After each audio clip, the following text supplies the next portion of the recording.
Today we're going to discuss why it's so important to sand any wood product, but in this case we're going to show you some Western Red Cedar before you do any stain or finish on it.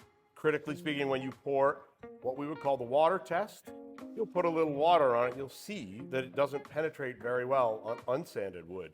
And then once we sand it, you'll see how well it actually does penetrate with just water. So we're going to pour a little bit of water on the one side of the wood.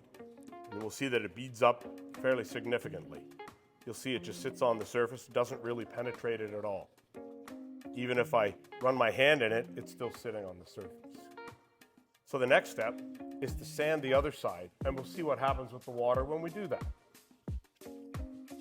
So today I'm using 80 grit paper, and I'm going to sand this surface just with hand sand. Normally, we would suggest you actually use a random orbital sander to do this, because it's more efficient. It'll do it faster and better for you. So you can see it's a fair amount of sandpaper. Usually I try and remove the dust if I can. And now we're going to pour a bit of water on here and we'll see what happens.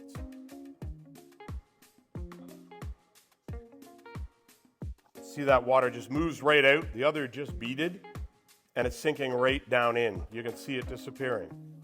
And that isn't a very good sand. This would be far better with a random orbital sander. That gives you a bit of an idea why it's important to sand your wood before you put a finish on.